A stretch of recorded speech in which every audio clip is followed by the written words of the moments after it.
नमस्कार दोस्तों, OCN network में आपका स्वागत है। आज 2 प्रकरण हुए। योगी आदित्यनाथ विधानसभा में बोल रहे थे, प्रधानमंत्री नरेंद्र मोदी राज्यसभा में, और प्रधानमंत्री का भाषण जितना बेजोड़ था, जितना यादगार है, उससे कम योगी आदित्यनाथ का भी नहीं था।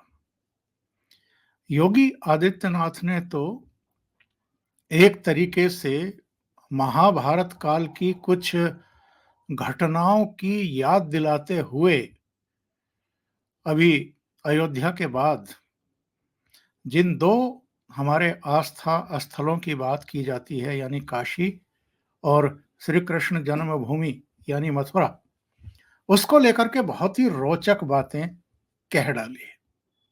और ये एक तरीके से योगी का महाभारत में मानता हूं।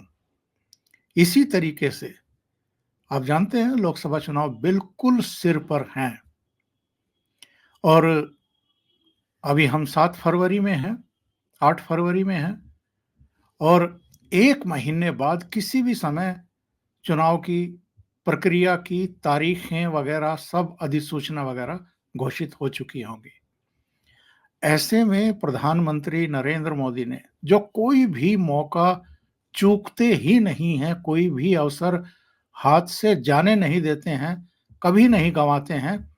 उन्होंने तो आज जवाहरलाल नेहरू से लेकर के और कांग्रेस की कुल मिलाकर के जो नीति, कुटिल नीति रही है, उसका पर्दाफाश करके रख दिया है।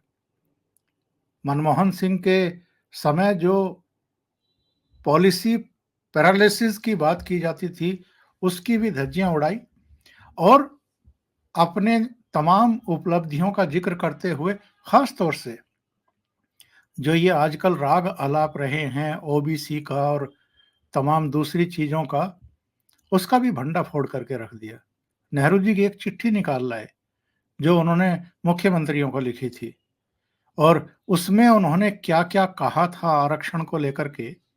यानी एक तरीके से उन्होंने नेहरू को आरक्षण विरोधी सिद्ध कर दिया, और ये भी कहा कि कांग्रेस पार्टी जो है वो अब सामने चुनाव देख करके इस तरह की चर्चाएं कर रही है, वरना तो अंबेडकर को भारत रत्न नहीं दिया, अपने परिवार को ही देते रहे।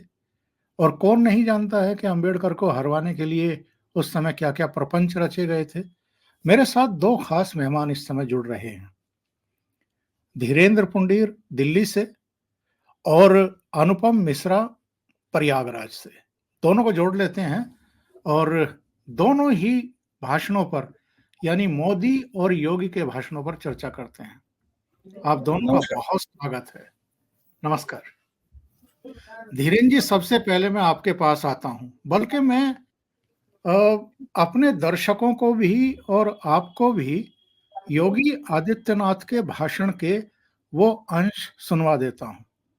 और देखिए, अयोध्या का उत्सव लोगों ने देखा तो नंदे बाबा ने भी कहा, वे हम काहे इंतजार करें।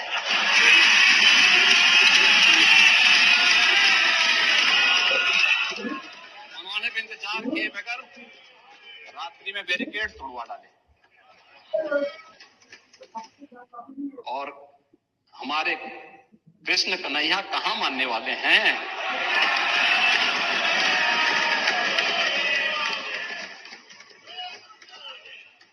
विदेशी आक्रांताओं ने केवल इस देश के अंदर धन दौलत ही नहीं लूटा था, इस देश की आस्था को भी रौंदने का काम किया था।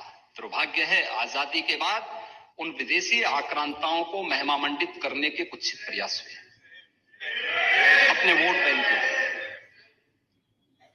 अपने वोट बैंक के लिए भारत का हर नागरिक, मुझे बहुत अच्छा लगा। मैंने एक दिन सुप्रीम कोर्ट की एक अधिवक्ता, संभवतः मैं उसका नाम जान नहीं पा रहा हूं, लेकिन कुछ संभवतः कोई सुबई खान है।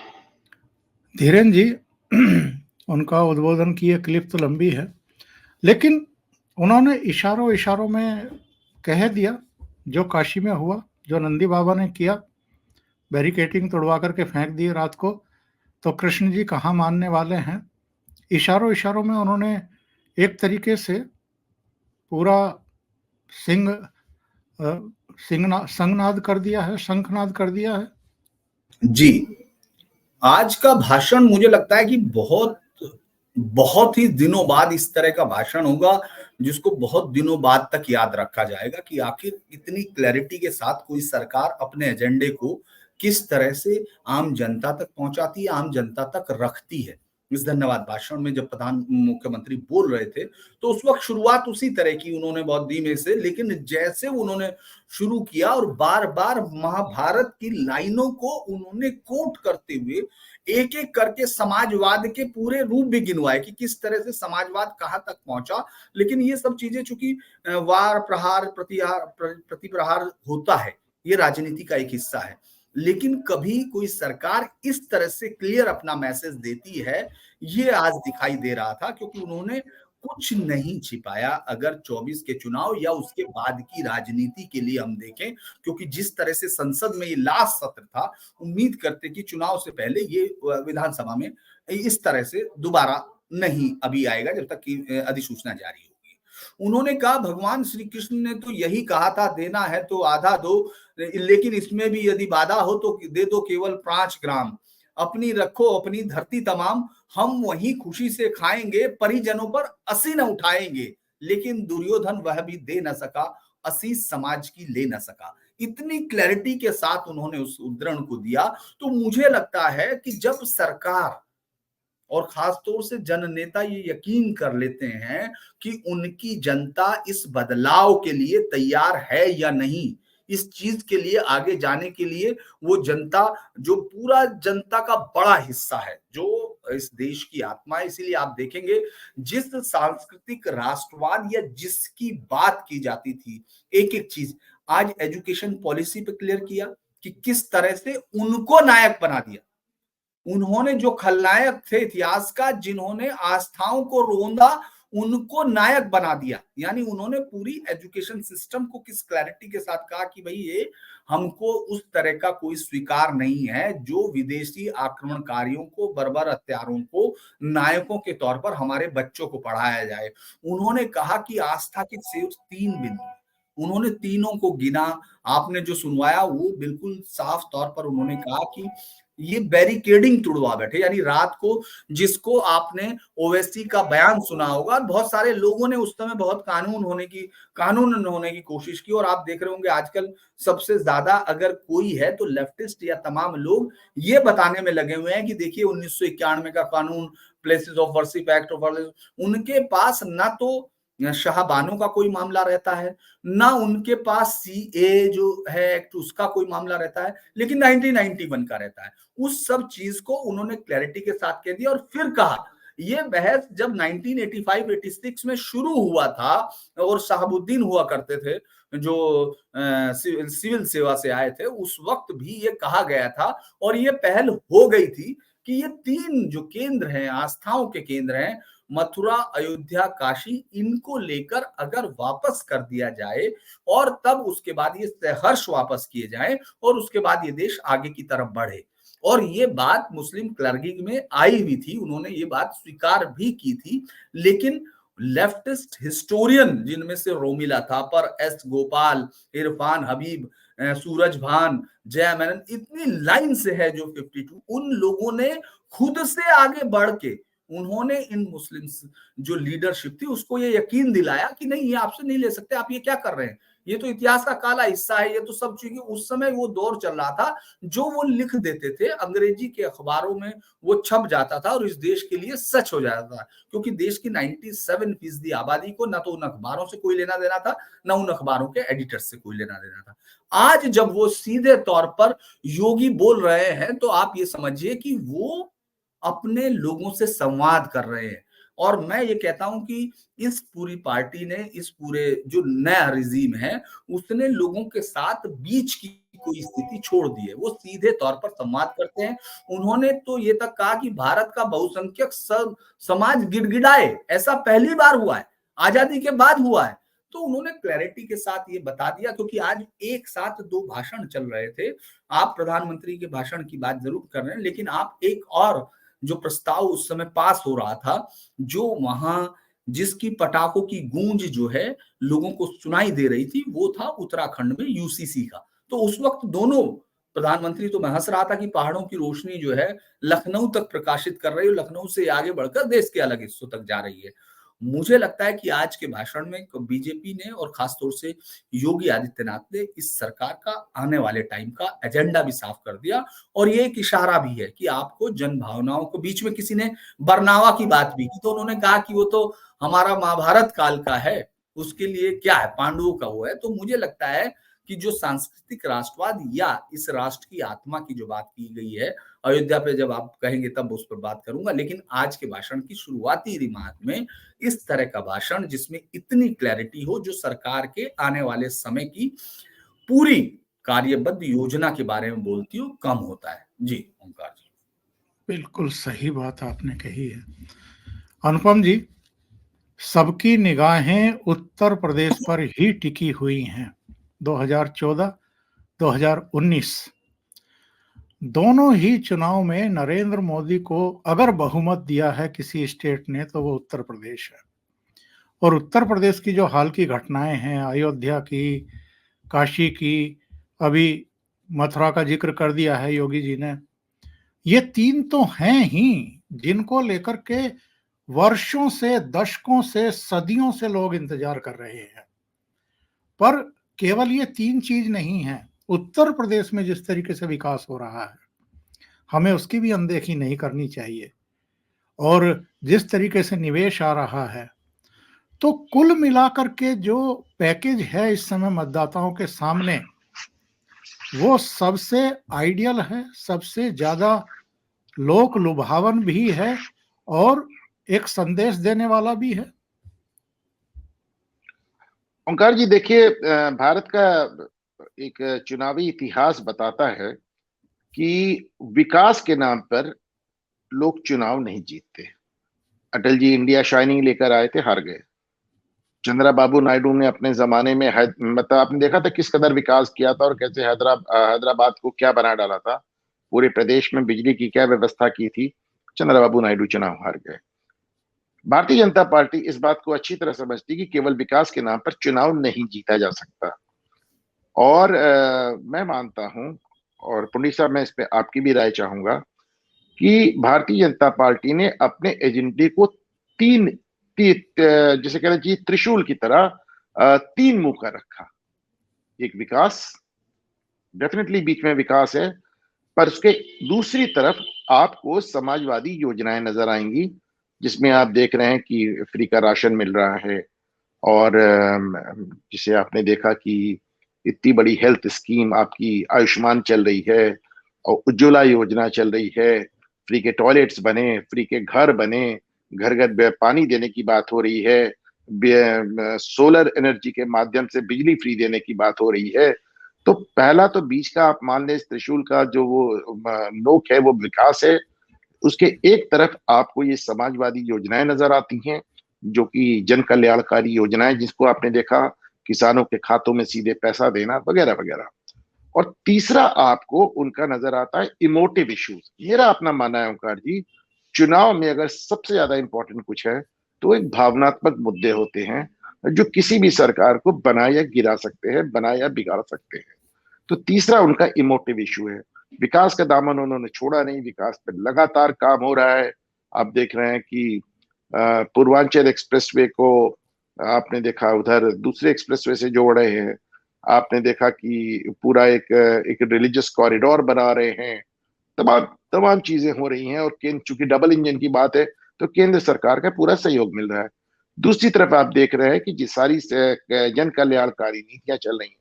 और तीसरा जो इमोटिव इशू है, जो एक भावनात्मक मुद्दा है, और जैसा कि आपने अभी कहा ओंकार जी की जो सदियों से भावनात्मक मुद्दा है अयोध्या, काशी, मथुरा का, तो वो उसको मैं एक बात जरूर कहना चाहूंगा आज, कि प्रधानमंत्री मोदी के आने के बाद यूं तो उन्होंने बहुत कुछ बदला, अयोध्या का मामला सॉल्व करा दिया, तमाम चीजें की, पर प्रधानमंत्री मोदी ने अपने हिंदुत्व के एजेंडे को कभी, कम से कम प्रधानमंत्री बनने के बाद, खुल के डिफाइन नहीं किया और खुल के उस पर बात नहीं की।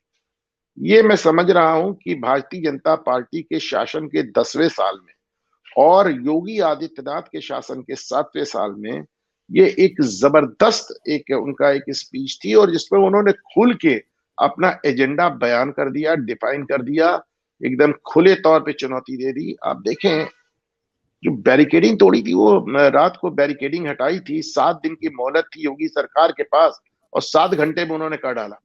ये दिखाता है, वो तो योगी का अपना आदेश था। जिस मौखिक आदेश से मुलायम सिंह ने वहां पूजा रुकवाई थी, उसी मौखिक आदेश से योगी ने 7 दिन की जगह 7 घंटे में वो पूजा शुरू करवा दी।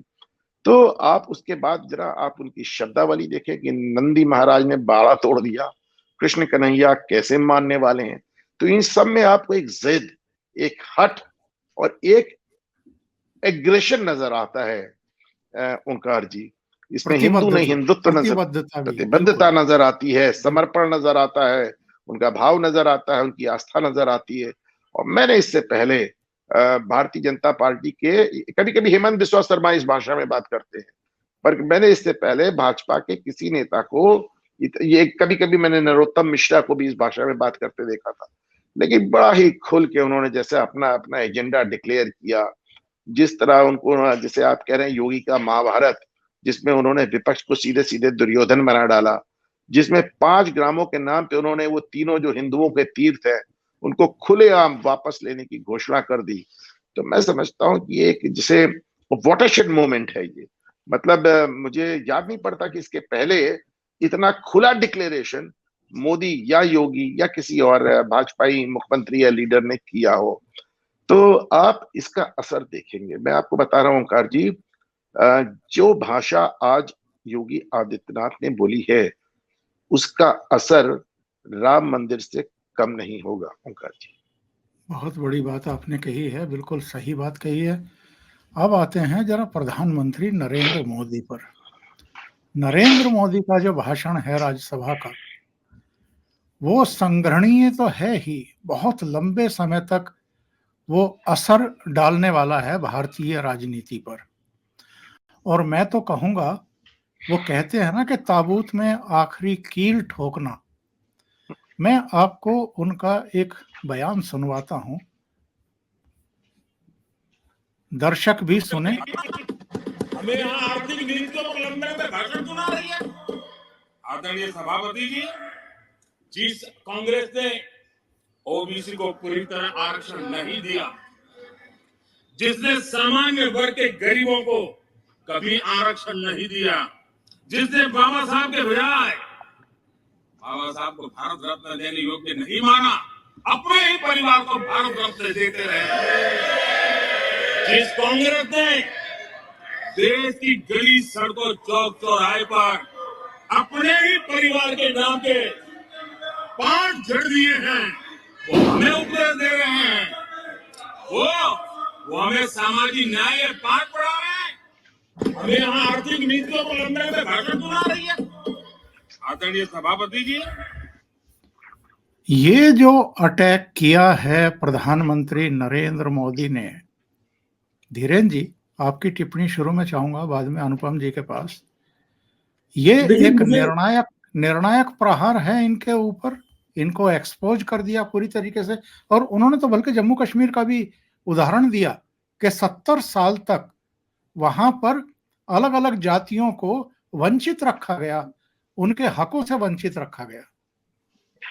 देखिए, पीएम मोदी की एक बात तो हम लोगों को देखनी होगी कि उनके राजनीतिक कैरियर को पिछले 10 सालों से दिल्ली के जर्नलिस्ट बहुत करीब से देख रहे हैं। उससे पहले सिर्फ बड़े लोग जो यहाँ से जाते थे दिल्ली से, बड़े पत्रकार जिनको ये मालूम है कि वो कैसे पूरी दुनिया उन्होंने आंवले की तरह रखी हुई थी, और वो देख के बता देते थे रवांडा में कौन जीतेगा, बुरुंडी में कौन जीतेगा और यहाँ कौन जीतेगा। और जब जनता उनको नहीं जिताती थी कि उत्तर प्रदेश में कौन जीतेगा, जैसे ही वो बता नहीं पाते थे तो वो नाराज हो जाते थे उत्तर प्रदेश की जनता से। वो लोग भी इस प्रधानमंत्री मोदी के पॉलिटिकल आइडिया को अभी तक डिकोड नहीं कर पाए, क्योंकि आप ये देखिए, उचित समय का चुनाव कम से कम प्रधानमंत्री मोदी की राजनीतिक जो उनकी स्ट्रेटजी है उसका पहले या दूसरे बिंदु का एक तो सरप्राइज वो हमेशा करते हैं, दूसरा कि वो चुनाव करते हैं कि किस वक्त किस चीज का मतलब है। आज के बाद ये संसद का सत्र खत्म होता है और यहां से जो मैसेज पब्लिक को जाना था, पूरे तमाम देश के लोगों को ये मैसेज संसद से बोलते हुए प्रधानमंत्री कह रहे हैं, जहां हर एक शब्द को प्रिविलेज कमेटी या एक भी किसी भी जगह जाया जा सकता है। उनके किसी भी शब्द को वहां से संसद में जो कहा जाता है, ये माना जाता है कि उसमें कोई भी शब्द आप झूठ नहीं कह सकते हैं, उसको आपको रिकॉर्ड पर रखना होता है। तो आज के भाषण में जब उन्होंने सीधे तौर पर अटैक किया, तो ये जो पीडीए इंडी गठबंधन का जो बेसिक ताकत है, अगर आप गौर करेंगे, जिस पर वो जिसके इर्द गिर्द अपनी जो राजनीति इस समय बुनना चाहते हैं, या तो उनके पास अब साउथ और नॉर्थ का मुद्दा आ गया, जिसमें एकदम उन्होंने एक्सपोज कर दिया कि झूठ बोला गया कि किस तरह से पैसा नहीं दिया गया, पूरा पैसा, कोई पैसा बकाया नहीं, ऑन रिकॉर्ड बताया गया। दूसरा सबसे बड़ा जो मुद्दा था कि आप परिवारवाद से लेके जो हमेशा ओबीसी आरक्षण को लेकर आपने तमाम इस सरकार को घेरने की कोशिश की, लगातार की। आप देखिए जातिगत जनगणना को बिहार में, उत्तर प्रदेश में या तमाम जगह में इन्होंने अपना जीत का ट्रम्प कार्ड माना है, उसको उन्होंने सही मौके पर फेंक के रख दिया और खासतौर से सबूतों के साथ साबित किया। मुझे लगता है कि नेक्स्ट में जवाहरलाल नेहरू के बारे में शायद ही कोई अब इतना जो इस देश के लोगों ने उनको पढ़ा नहीं था, उतना प्रधानमंत्री पढ़ा चुके हैं, क्योंकि उनके लेटर, उनकी तमाम चीजें वो सब लाकर, तो उसे धीरेन जी उसको सुनवा देते हैं जो नेहरू वाला प्रकरण है। जी आप जी सुनवा। और मैं आदरपूर्वक नेहरू जी को इन दिनों ज्यादा याद करता हूँ, क्योंकि हमारे साथियों की अपेक्षा रहती है कि जरा उनको तो बोलो, कुछ तो बोल रहा था। अब देखिए, एक बार नेहरू जी ने एक चिट्ठी लिखी थी और ये चिट्ठी मुख्यमंत्रियों को लिखी थी। मैं उसका अनुवाद पढ़ रहा हूं। उन्होंने लिखा था, ये देश के प्रधानमंत्री पंडित नेहरू जी द्वारा उस समय के देश के मुख्यमंत्रियों को लिखी गई चिट्ठी है, ऑन रिकॉर्ड है। मैं अनुवाद पढ़ता हूं। मैं किसी भी आरक्षण को पसंद नहीं करता और खासकर नौकरी में आरक्षण तो कतई नहीं।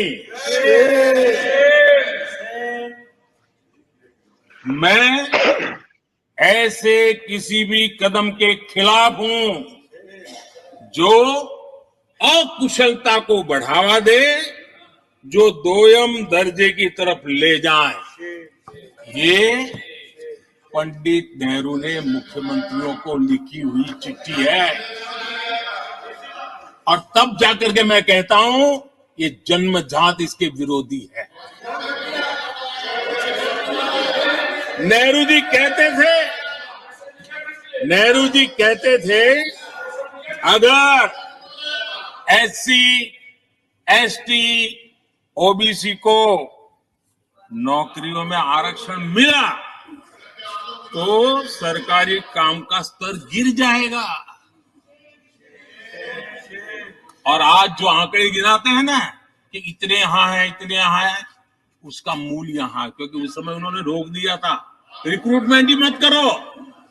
अगर उस समय सरकार में भर्ती हुई होती और वो प्रमोशन करते करते आगे बढ़ते तो आज यहां पर पहुंचते।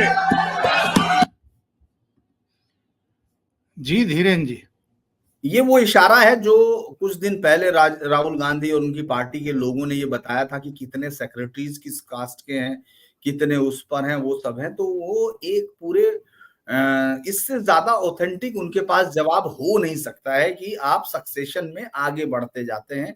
और चूंकि आपने उनको वहीं रोक दिया था, चूंकि इसके अलावा कांग्रेस इस वक्त कोई और राजनीति पे डिपेंड नहीं है, उसके पास कोई हथियार नहीं है। वो या तो लेफ्टिस्ट आइडिया के साथ जो उसकी पार्टी में घुस गए हैं पिछले कुछ समय से, अगर आप गौर करेंगे तो लेफ्टिस्ट के जो बेसिक सबसे कोर आइडियोलॉजी के लोग हैं, वो इस समय कांग्रेस के स्ट्रेटजिस्ट हैं। वो ये तय करते हैं कि आखिर बोलना क्या। जैसे भगवान राम मंदिर के जो श्री राम मंदिर जो ट्रस्ट का जो न्योता था, उसको ठुकराने के लिए बाकायदा एक चिट्ठी लिखी गई। उसको शांति से आप रख सकते थे। ये बात मैं इसलिए कह रहा हूं क्योंकि आज मैं कांग्रेस के एक जिला अध्यक्ष से मिला, यूपी के, जो बहुत लंबे समय से 34 साल से कांग्रेस का कार्यकर्ता है और जिला अध्यक्ष से मौजूदा समय में। उसने हमसे कहा कि सर, ये धर्म भीरू प्रदेश था, कम से कम कांग्रेस हाईकमान को ये सोचना चाहिए था कि वो इस चिट्ठी को जवाब कैसे दे, उसको ये लिखना चाहिए था। तो आप ये सोचिए कि उस प्लैंक पे इसके पास कुछ नहीं है। अगर मोदी ये कह रहे हैं कि 40 से नीचे आना है, तो उसके लिए उनके पास प्लान है। उन्होंने उनके जो सबसे बड़े हथियार है, सबसे बड़ा हथियार इस वक्त उनके पास जातिगत जनगणना है। हर जगह अगर सबसे ज्यादा कोई राहुल गांधी अगर या तमाम उनकी पार्टी किसी पीड़ा से गुजरकर लोगों के साथ कह रही है कि हम आपके साथ सहानुभूति में हैं, तो वो जातिगत आरक्षण है। वो ये बताने की कोशिश कर रहे हैं कि साहब, आपको ये पार्टी, आप देख रहे होंगे कि यहाँ खत्म कर दिया गया कुछ 36, कुछ लोगों ने, यहाँ तक कि कोई असिस्टेंट प्रोफेसर है, मैं देख रहा था, जो अलग अलग यूट्यूब पर जाकर और समाजवादी पार्टी के प्रवक्ता की तरह भी उसमें काम भी किया है। उसके बाद वो ये बता रहे थे कि किस तरह से आरक्षण खत्म किया जा रहा है। तो बेसिकली हर एक चीज को प्रधानमंत्री मोदी ने इस तरह से एक ही चीज को रखा। मैं इसको एक बेहतरीन पॉलिटिकल स्पीच जरूर मानता हूं, जिसमें उन्होंने अपने विरोधी के जो तमाम हथियार है, जो उनके हथियार है, उनके सामने उन्होंने उन हथियारों को बिल्कुल मिट्टी के खिलौने साबित किया है। बिल्कुल किसी कवच को नहीं पहना उन्होंने। कवच तब पहना जाता कि मेरी सरकार ने इतनी नौकरी दी, इतनी नौकरी दी, जो अक्सर वो बताते हैं। आज का जो अटैक है वो उन हथियारों को ये बताने के लिए कि इनके हाथ में जो ये हथियार जिसको बता रहे हैं, ये मिट्टी की तलवारें हैं, इनसे कोई राजनीतिक विजय हासिल नहीं होती, ये साफ किया। तो आज का भाषण पूरी तरह से उनके हथियारों को भोतरा करने और उनके मनोबल को, या जिन लोगों ने उनके साथ, मान लीजिए आपने कोई प्लान बनाया है कोई किले के लिए, आपने अपनी सेना को रियाज कराया, तैयारी कराई है, लंबे अरसे तक आपने तय किया कि हम इस मकरनुमा जो चक्रव्यूह है इससे आगे बढ़ेंगे, और अचानक सामने वाला सेनापति आके ये बता दे कि ये कुछ था ही नहीं, इस तरह का कोई मकर चक्रव्यूह कभी रचा ही नहीं जाता, और इसमें ये फॉल्ट है। वो आज उन्होंने किया। मुझे लगता है कि कांग्रेस को इस सदमे से उठ के काफी दिन तक सोचना पड़ेगा कि उनके पास और पॉलिटिकल इस समय और क्या हथियार। अनुपम जी, ये जो नेहरू की चिट्ठी वो निकाल लाए और उनको एक तरीके से आरक्षण विरोधी करार दिया, क्या ये रणनीतिक रूप से भी आप देख रहे हैं? क्योंकि इधर कांग्रेस लगी हुई थी कि मायावती को पटाया जाए, उनको साथ लेकर के आया जाए, तो इस खुलासे के बाद मायावती तो कभी कांग्रेस के साथ नहीं आएंगी। नहीं, डेफिनेटली गार्ड जी, देखिए, आएंगी नहीं आएंगी तो बात की बात है, लेकिन उन्होंने असहज तो सबको कर दिया। सिर्फ मायावती को ही नहीं, अखिलेश यादव को भी असहज कर दिया, लालू यादव को भी असहज कर दिया, डीएमके को भी असहज कर दिया। और देखिए, वो सरकार में है 10 साल से, उनके पास तमाम रिकॉर्ड्स तक उनकी पहुंच है। मुझे मान के चलता हूं कि एक लंबी टीम 24 घंटे यही करती रहती है, पुराने पुराने रिकॉर्ड्स और पुराने जो कुछ भी उनके पास मटेरियल है उसको खोज के निकालती रहती है। और वो एक बात तो आपको मानना पड़ेगा कि प्रधानमंत्री नरेंद्र मोदी के पास उनको जिसे मटेरियल सप्लाई करने का, उनको मुद्दे देने के लिए एक बड़ी जबरदस्त स्ट्रीम है। आप देखें, मैं आपको एक उदाहरण देता हूं। अभी उन्होंने कहा कि अरे साहब, आप तो वो लोग हैं जिन्होंने कर्पूरी ठाकुर को नेता विपक्ष नहीं बनने दिया। अब ये किस्सा किसी को नहीं याद, किसी को नहीं याद है कि साहब कर्पूरी ठाकुर को नेता विपक्ष कैसे बनने दिया। फिर लोग सब टूट पड़े, उसको खंगाला जाने लगा पूरा रिकॉर्ड। तो पता चला कि साहब वो बिहार में उनको वो दल बदल कानून पे उनको एक चिट्ठी देनी थी, वो नहीं दे पाए थे, और उसके बाद उनको नेता विपक्ष नहीं बनने दिया गया था। वो पूरा किस्सा उभर गया, वो किस्सा जो इतिहास में कब का दबा हुआ पड़ा हुआ था, आपने उसको खोल के एकदम सामने मार दिया। तो एक अंतर ये है नरेंद्र मोदी और राहुल गांधी में कि नरेंद्र मोदी एक अच्छी टीम से बहुत अच्छा रिस्पांस ले रहे हैं, बहुत अच्छा उनसे अपना जिसे कहना है बैकअप ले रहे हैं। और राहुल गांधी, जैसा अभी पुंडी साहब ने कहा कि यूनिवर्सिटी से निकले नए नए लड़कों से और खासतौर से जेएनयू, उनकी आधी टीम तो जेएनयू की है, देखिए ना। और मैं उनको वामपंथी भी नहीं मानता हूँ। वामपंथ क्या है भाई, ये सब तो सब अवसरवादी लोग हैं। जब जब चाहिए जो चाहिए कहलवा लीजिए। आप वामपंथी पार्टी से लड़ते हैं और तुरंत चुनाव हार जाते हैं। कन्हैया कुमार तो छोड़ के कांग्रेस में आ जाते हैं, यहाँ भी हार जाएंगे, कहीं और चले जाएंगे। लालू यादव को गाली दे रहे थे, लालू यादव के पैर छूते नजर आते। कौन सा वामपंथ, सिर्फ अवसरवाद है। वैसे वामपंथ भी अपने आप में अवसरवाद नहीं है तो और क्या है। तो एक आप देखें राहुल गांधी को क्या उनको मिलता है, उनको एक झुंझुना थमा दिया जाता है, उसको 10-15 दिन वो बजाते हैं। आजकल उस झुंझुने का नाम जातिगत जनगणना है। आप देखिए, और पिछला जो झुंझुना वो भूल जाते हैं। अब आप उनको बहुत दिनों से मोहब्बत की दुकान लफ्ज भी इस्तेमाल करते नहीं देखेंगे आप देखिए। और वही नरेंद्र मोदी को आप देखें कि जो वो कहते हैं कि एक प्रोडक्ट को लॉन्च करने में आपकी दुकान बंद होने लगी, और उसके अगला वाक्य क्या कहते हैं नरेंद्र मोदी कि देखिए आप बुरा मत मानिएगा कि हमने आपकी पार्टी को दुकान कहा, आपने खुद ही अपनी पार्टी को दुकान कह रखा है, मोहब्बत की दुकान। तो सही। उनके पास, हाँ उनके पास भी एक टीम है, उनके पास भी एक टीम है। मुझसे अक्सर ओंकार जी लोग पूछते हैं कि राहुल गांधी इतने बड़े नेता हैं, और चलो नरेंद्र मोदी नेता है तो ठीक है, राहुल गांधी भी बड़े नेता है, दोनों के पास टीम्स हैं। और जाहिर सी बात है कि दुनिया में जितने बड़े राजनीतिक लोग हैं उन सब के पास एक टीम होती है जो उनको सब कुछ सप्लाई करती है, यहाँ तक कि उनके भाषण तक में मदद करती है। आपको याद होगा ओबामा जब राष्ट्रपति बने थे तो उनको बड़ा भाषण फेमस हुआ था, आई हैव अ ड्रीम। बाद में उस भाषण का लेखक तक सामने आ गया कि साहब कि हमने लिख के दिया था। तो सबके पास टीम होती है। तो मुझसे लोग अक्सर पूछते हैं ओंकार जी कि भाई अगर मोदी जी के पास ऐसी टीम है तो राहुल गांधी के पास ऐसी टीम कैसे जो उनको हमेशा उल्टी उल्टी बातें समझाती है या फिर उठपटांग लिख के देती है। तो मेरा उनसे जवाब सिर्फ एक ही रहता है ओंकार जी कि किस आदमी के पास कैसी टीम है। जब आप कहते हैं तो ये भी ध्यान रखें कि वो टीम चुनी किसने। बिल्कुल। अगर मोदी की टीम है तो मोदी ने चुनी, और राहुल की टीम है तो राहुल ने चुनी। तो केवल टीम पे दोष डाल देने से नहीं होगा, आखिर वो टीम और बना कौन रहा है। टीम से आप किस तरह के मटेरियल की बात कर रहे हैं, मांग रहे हैं, वही ना, आप इसके ऊपर टीम, डिपेंड भाई करता टीम आप बना कौन रहा है, टीम बना कौन रहा है। इस शो पे अगर कोई बहुत बेहूदी हरकत होती है तो कहीं ना कहीं ओंकार जी का भी तो दोष होगा ना कि आपने किसको बुला रखा है। तो आखिर टीम बना कौन रहा है। तो ऐसे में देखिए एक मतलब कुछ चीजें हैं, अब उनको ऐसे जनरलाइज करके ऐसे कहना ठीक नहीं लगता है। पर हकीकत यह है कि नरेंद्र मोदी एक बहुत शार्प राजनेता हैं, और वो इतने नीचे से उठ के आए हैं। और इन्होंने मतलब जैसा वो कहते हैं और जैसा उनके बारे में लोग कहते हैं कि साहब कमरा भी साफ किया है, झाड़ू भी लगाई है, फर्श पे सोए हैं, गांव गांव गली गली भटके हैं, पूरा देश घूमा है। तो जाहिर सी बात है उनकी तुलना उन लोगों से नहीं की जा सकती जो कभी बाकी बच्चों के साथ स्कूल भी नहीं गया और जिनकी शिक्षा घर पर हुई। आपको बताया ओंकार जी ये बात मैं क्यों कह रहा हूँ। मैं प्रयागराज से आता हूँ और मैं ये बात जवाहरलाल नेहरू से देख रहा हूँ।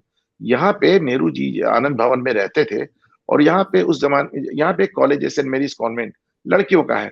उस जमाने में वो लड़की लड़कों दोनों का होता था। उसमें इंदिरा जी पढ़ी, उसमें नेहरू जी भी पढ़े। पर आप मानेंगे पंडित साहब की कभी दोनों स्कूल नहीं गए। इनके शिक्षक इनको घर आके पढ़ाते थे। तो इनके पास कभी स्कूली बच्चों का साथ ही नहीं रहा।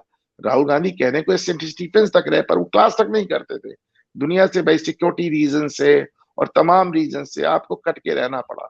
तो आपका एकदम जिसे कहना चाहिए कि आपका एक्सपोजर नहीं हो पाया। बिल्कुल मैं मानता हूं, लेकिन जैसा मैं इतना मानता हूं वैसे मैं ये भी कहता हूं पंडित साहब कि अगर आप 25 साल से राजनीति पे और अभी तक आपका एक्सपोजर नहीं हुआ तो फिर वो नहीं होगा। ओंकार जी बिल्कुल सही कह रहे हैं। एक वीडियो जरा और सुनते हैं। और ट्रोलिंग की इंतहा है। प्रधानमंत्री नरेंद्र मोदी जिस तरीके से ट्रोलिंग करते हैं वो अपने आप में लाजवाब है। अच्छा, सुनिए। ये भी देखिए ओंकार जी, बड़ी मजेदार बात। अच्छा जी जी। एक अहम मुद्दे पर मेरी पीड़ा व्यक्त करना आदरणीय सभापति। हाँ, ये एक्चुअल में ये वो मुद्दा है जब उन्होंने डीके शिव कुमार के भाई के बयान पर नाराजगी जाहिर की।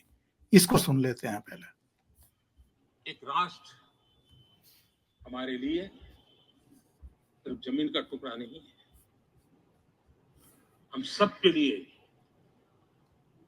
एक इकाई ऐसी है जो प्रेरणा देने वाली इकाई है। जैसे शरीर होता है, शरीर में जैसे अंगांगी भाव होता है, अगर पैर में कांटा लगे तो पैर ये नहीं कहता है, हाथ कभी नहीं सोचता है कि मुझे क्या, पैर को कांटा लगा है, पैर पैर का काम करेगा, पल भर में हाथ पैर के पास पहुंच जाता है, कांटा निकालता है। कांटा पैर को लगता है, आंख ये नहीं कहती कि आंसू मैं क्यों बहाऊं, आंसू आंख से निकलते हैं। हिंदुस्तान के किसी भी कोने में दर्द हो तो पीड़ा सबको होनी चाहिए। अगर देश का एक कोना, अगर शरीर का एक अंग अगर काम नहीं करता है तो पूरा शरीर अपंग माना जाता है। शरीर जिस प्रकार से अगर देश का भी कोई कोना, देश का कोई क्षेत्र विकास से वंचित रह जाएगा तो देश विकसित नहीं हो सकता है। और इसलिए हमें भारत को एक अंगांगी भाव से देखना होना चाहिए, उसको टुकड़ों में नहीं देखना चाहिए। जिस प्रकार से हिंदी और भाषा बोली जा रही है, देश को तोड़ने के लिए, राजनीतिक स्वार्थ के लिए नए नैरेटिव गढ़े जा रहे हैं। एक पूरी सरकार मैदान में उतर करके भाषा गढ़ रही है। इससे बड़ा देश का दुर्भाग्य क्या हो सकता है? आप मुझे बताइए, झारखंड का कोई आदिवासी बच्चा अगर ओलंपिक के खेल के अंदर जाकर के मेडल लेकर आएगा तो क्या हम ये सोचते हैं कि तो झारखंड का बच्चा है? पूरा देश कहता है हमारा देश है। जब एक झारखंड का बच्चे में प्रतिभा देखते हैं और देश हजारों करोड़ रुपया, हजारों लाखों रुपया खर्च करके उसको अच्छे कोचिंग के लिए दुनिया के किसी देश में भेजता है, तो हम ये सोचेंगे कि खर्चा झारखंड के लिए हो रहा है, क्या देश के लिए नहीं हो रहा है? हम क्या करने लगे हैं, क्या भाषा बोलने लगे? इस देश का गौरव, हमारे यहाँ वैक्सीन, देश के करोड़ों लोगों को वैक्सीन का, हम ये कहेंगे वैक्सीन तो उस कोने में बनी थी इसलिए हक उनका है, देश को नहीं मिल सकती? कैसा सोच सकते हैं? क्या वैक्सीन उस शहर में बनी थी इसलिए देश के और भागों को इसका लाभ नहीं मिलेगा? ये सोचेंगे क्या? क्या सोच बन गई है? और एक राष्ट्रीय दल के अंदर से ऐसे विचार आए, ये बहुत बहुत दुखद की बात है।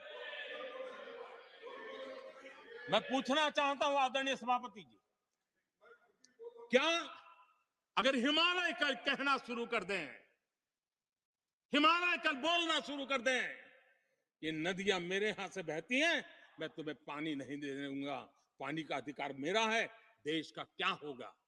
देश कहां जाकर के रुकेगा? अगर जिन राज्यों में कोयला है वो कह दे कोयला नहीं मिलेगा, ये हमारी संपत्ति है, जाओ तुम अंधेरे में गुजारा करो, देश कैसे चलेगा? आदरणीय सभापति जी, ऑक्सीजन, कोविड के समय हमारे यहाँ ऑक्सीजन की संभावनाएं, पूर्वी कार्य में जो उद्योग है उसके देश के पूरे देश को ऑक्सीजन की जरूरत थी। अगर उस समय पूरब के लोग कह करके बैठ जाते ऑक्सीजन को हम नहीं दे सकते, हमारे लोगों की जरूरत है, देश को कुछ नहीं मिलेगा, क्या होता देश का? उन्होंने संकट झेल करके भी देश को ऑक्सीजन पहुंचाया। देश के अंदर ये भाव तोड़ने का क्या प्रयास हो रहा है? क्या इस प्रकार से देश को हमारा टैक्स, हमारे मनी किस भाषा में बोला जा रहा है? ये देश के भविष्य के लिए नया खतरा पैदा करने वाली बात है।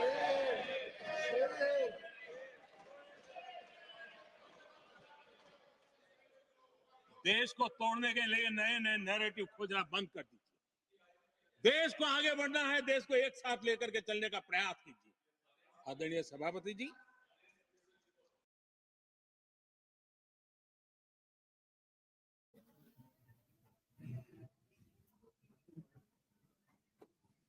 आपकी आवाज नहीं आ रही सर, आप म्यूट पे हैं। जी, प्रधानमंत्री जब बोलते हैं किसी विषय पर या किसी के ऊपर बहुत सोच विचार करके प्रहार करते हैं, उदाहरण देकर के, धीरेन्द्र जी, क्या ये एक ऐसी मारक क्षमता है उनके पास कि उठने नहीं देते हैं? देखिए, मुझे लगता है कि जिस तरह का के सुरेश का बयान है, हम लोग याद कीजिए, आप शायद 1 महीना या 1.5 महीने पहले एक लाइव में बैठे थे, 2 महीने पहले, तब भी मैंने कहा था कि अब सबसे बड़ा खतरा क्या है? सबसे बड़ा खतरा ये है कि कांग्रेस और साउथ के कुछ लीडर्स का फ्रस्ट्रेशन इस लेवल पर चला जाएगा कि वो इस तरह की बातें करेंगे। ये असेसमेंट है, ये बहुत पहले सोचा जाना चाहिए था, और मुझे लगता है प्रधानमंत्री मोदी ने जितनी सिंसियरिटी के साथ उसका जवाब दिया वो भी कम है, क्योंकि ये इस देश को आज नहीं तो कल तय करना होगा। और मैं इस बात के लिए पूरी तरह से, मेरी नॉलेज और जितना भी मेरी पास समझ है उसके हिसाब से मैं इस बात को लेकर पूरा श्योर हूं कि इस पर देश को बहुत बड़ा फैसला लेना होगा, क्योंकि इस तरह से कोई भी राज्य कुछ भी बोल सकता है। उसके साथ के लोग, मान लीजिए कल को शहाबुद्दीन ये कह देता, सिवान में उसकी एक तरफा चलती हुई राजनीति, और वो कहता कि मैं मत वो करा सकता हूँ, वो कर सकता हूं कि एक रेफरेंडम करा सकता हूं, क्या होने देंगे? क्या इस देश में संभव है ये? वो दरअसल उस बयान को जिस तरह उन्होंने जिस तरह समझाया, वो मुझे लगता है आम आदमी की समझ में आया। एक एक चीज उन्होंने बताया कि जब आप तड़फ रहे थे ऑक्सीजन के लिए, लाशें सड़कों पे गिर रही थी, उस वक्त पूर्वोत्तर के उन राज्यों ने अपनी जगह से निकाल कर आप तक दी। ये आपदा होती है, आदमी को संकट की चीजों को याद दिलाया। उन्होंने साफ कहा कि नदियां, वो इशारा कर रहे हैं क्योंकि नदी के लिए कर्नाटक रोज पड़ोसी राज्यों से लड़ता है, वो पूरा इशारा करने की तुम क्या करोगे, क्या होगा। दरअसल इसके खिलाफ संसद को, बाकायदा ऐसे शख्स को न केवल संसद से निकाला जाना चाहिए, मुझे लगता है कि उसके खिलाफ इस तरह की बोलने के पीछे उसको छोड़ा नहीं जा सकता कि सिर्फ उनको एक प्रिविलेज है या वो है। उनको कोई प्रिविलेज नहीं, देश तोड़ने वाली बातों पे आपको क्लैरिटी के साथ होगा। मुझे लगता है कि प्रधानमंत्री मोदी इस मामले में काफी ज्यादा, चूंकि जमीन से आए, अभी उन्होंने बताया, अनुपम जी ने पूरा डिटेल के साथ समझाया कि क्यों उनके पास ये एक्सपोजर है, क्यों चीजों को जोड़ने की ताकत है। क्योंकि आप लोगों के साथ बैठते हैं पूरे देश में, जब वो ये कहते हैं, इस बात का मजाक बनता था, हम लोग भी लाइट में लेते थे, लाइट वे में, जब ये कहते थे कि मैंने केदारनाथ में मैं रहा हूं, फिर मेरा यहाँ से रिश्ता है, फिर मेरा वहां से रिश्ता है, तो तमाम लोग कहते थे, याद होगा आपको उस समय, अब वो मीम्स बनने बंद हो गए कि मैं तो यहाँ रहा था, मेरा तो यहाँ भी रिश्ता है, उस समय मीम्स बनने लगे थे। लेकिन ये समझ बताती है कि वो सब ग्राउंड की राजनीति है, उन्होंने उसको जिया है और इसीलिए इतने नश्तर की तरह से लगाया। इस पर केजी सुरेश को मुझे लगता है इससे बेहतर जवाब नहीं दिया जा सकता कि जिस तरह की राजनीति तुम करना चाहते हो, और मुझे लगता है इस पर रोक अभी लगनी चाहिए, वरना बाद में दिक्कतें होंगी। जी, आखिरी टिप्पणी मैं चाहूंगा अनुपम जी से, जरा इसको सुन लेते हैं। प्राइम मिनिस्टर ने किस तरीके से अब इन्होंने राहुल गांधी को ट्रोल किया। अपने युवराज को एक स्टार्टअप बना करके दिया है। अभी वो नॉन स्टार्टर है।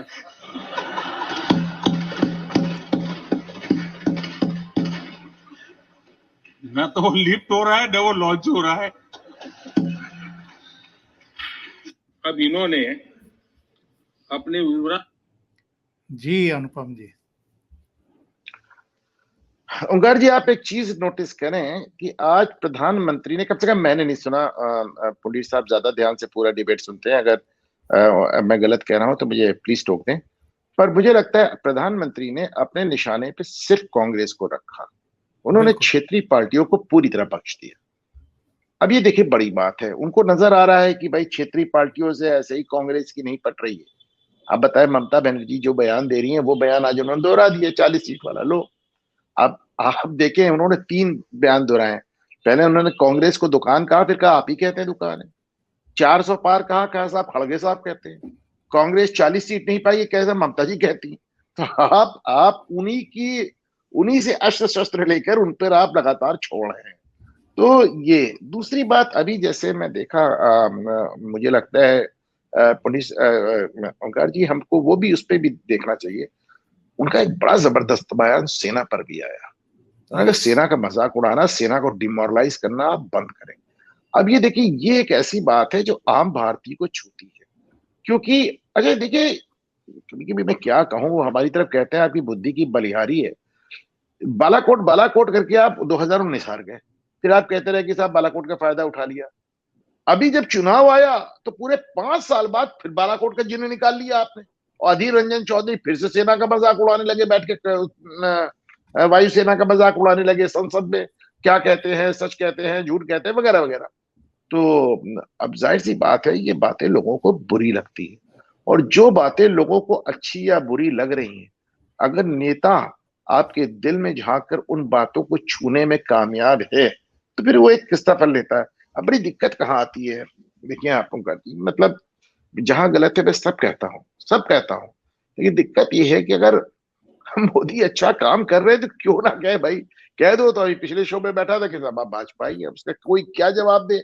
आप बताएं, देखिए एक तो ये तो मोदी की अदा है कि वो पूरे 5 साल तो बहुत नरम रहते हैं, लेकिन जब चुनाव आने लगता है तो फिर उनकी ट्रोलिंग गजब की होती है और गजब का वो गरजते हैं। अभी तो वो आप देखिए जब रैली, एक चीज प्रधानमंत्री मोदी ने और साबित की ओंकार जी, इतना लंबा लंबा स्पीच 90 मिनट कल दिया था, आज दिया, उन्होंने एक बार फिर से साबित किया कि देखिए बोलने की जगह पार्लियामेंट है। वो पार्लियामेंट जिससे आप भागते हैं, जिससे आप कतराते हैं, जिसके चलने पे आप बैंकॉक चले जाते हैं, या जिसको आप हंगामा मचा के चलने नहीं देते। उन्होंने बार बार इसको साबित किया कि देखिए बोलने की जगह पार्लियामेंट है। और इतिहास गवाह है कि हमारे जितनी ऐतिहासिक स्पीचेस हैं, लाल बहादुर शास्त्री से लेकर अटल बिहारी तक, वो सब पार्लियामेंट में दी गई हैं। कोई शख्स याद नहीं रखता कि आपने किस भाषण, किस रैली में क्या कहा। पार्लियामेंट वो जगह है जिसका रिकॉर्ड दशकों सदियों चलता है और बार बार वो दोहराई जाती है। एक तो ये मैं कह रहा था। दूसरे, आप देखें कि पुनी साहब, आपको भी याद होगा कि पहले चुनाव के पहले जो एक कार्यकारी बजट आता था उसको वोट ऑन अकाउंट कहते थे। बाद में उसका नाम धीरे से बदल के अंतरिम बजट कर दिया। हाँ, अंतरिम बजट में इधर को उधर 25-30 साल से आप देखें कि चुनाव के पहले अंतरिम बजट आप पेश करते हैं, उसमें ढेर सारी रेवड़ियां बांटते हैं, क्योंकि महीने भर 2 महीने बाद चुनाव होता है।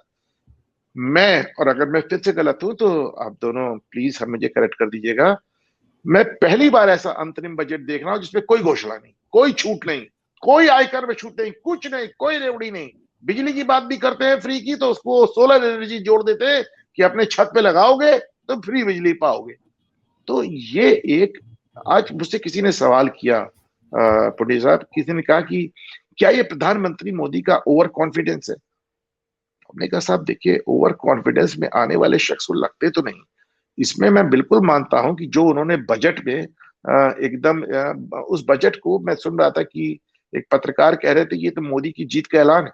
चुनाव के पहले ही बजट में कोई छूट ना देना तो जीत का ऐलान है। मैंने कहा लेकिन ओवर कॉन्फिडेंस में आने वाले नरेंद्र मोदी लगते तो नहीं है।